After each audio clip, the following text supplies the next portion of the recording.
क्या आपको पता है आज इस दुनिया में इतने न्यूक्लियर वेपन्स हैं जिसका अगर इस्तेमाल किया जाए तो इस अर्थ से हम सारे जीव जंतुओं का नामो निशान 55 बार मिटा सकते हैं। इसी मास एक्सटिंक्शन का खतरा सर एल्बर्ट आइंस्टाइन ने काफी सालों पहले ही देख लिया था और कुछ ऐसा बोला जिसे सुनकर अच्छे लोग चौंक उठे।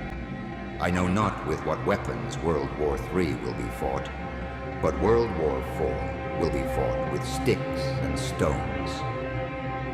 सर आइंस्टाइन ने वर्ल्ड वॉर 2 देखी थी, वो न्यूक्लियर वेपन के डेवलपमेंट में भी रहे थे और आप माने ना माने तीसरा वर्ल्ड वॉर हमसे ज्यादा दूर नहीं है।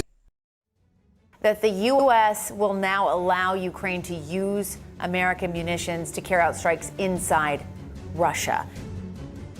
С использованием ядерного оружия, а значит уничтожением цивилизации.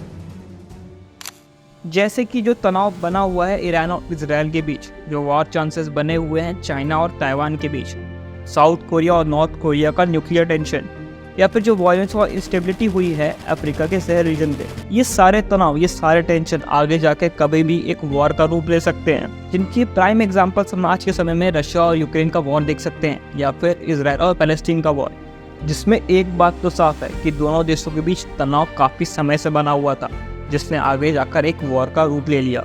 इन सारे कॉन्फ्लिक्ट्स का एक साथ होना एक खतरे की घंटी की तरह है, जहां एक छोटी सी चिंगारी, एक छोटा सा गलत स्टेप पूरी दुनिया को वर्ल्ड वॉर 3 की आग में समेट सकता है।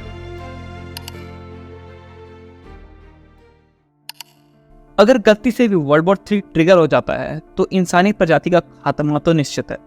जो कंट्रीज अपने अनाज को हेविली इंपोर्ट करते हैं वहां पर स्टार्वेशन जैसा माहौल बन जाएगा। वॉर के वजह से ग्लोबल वार्मिंग बढ़ेगा, जिससे कई सारे देशों पर अकाल पड़ने की संभावना बन जाएगी। जो कंट्रीज मेडिकल सप्लाईज को हेविली इंपोर्ट करते हैं वो मेडिसिन इंपोर्ट नहीं कर पाएगी और अपनी जनता को बेसिक मेडिसिन भी प्रोवाइड नहीं कर पाएगी। कितने लोग बेघर हो जाएंगे, कितने लोग प्यासे मर जाएंगे, कितने लोग भूखे मर जाएंगे। गंदगी की वजह से महामारी फैलेगी और दवाइयों के ना होने की वजह से कई लोग इस महामारी से भी मर जाएंगे।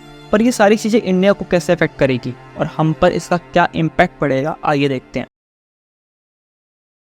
अगर वर्ल्ड वॉर 3 होता है तो आप माने ना माने इंडिया इसमें सिग्निफिकेंटली इफेक्ट होने वाला है।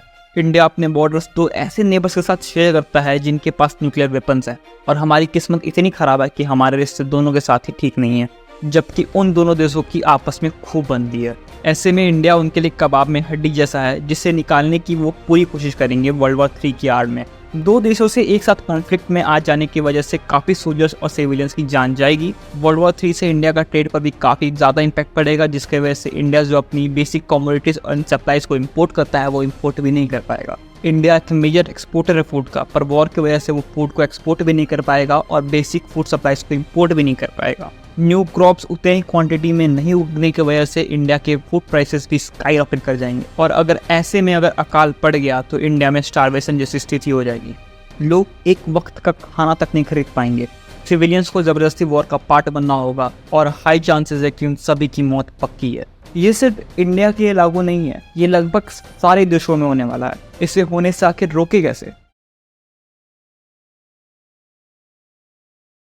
देखिए, आखिर में किसी भी वॉर का कारण डिफरेंट आइडियोलॉजीज होती हैं। कोई सोचता है बड़ी ताकत को ज्वाइन करके अपने आप को और मजबूत किया जाए, तो कोई अपनी कंट्री की सेफ्टी को फर्स्ट प्रायोरिटी देता है।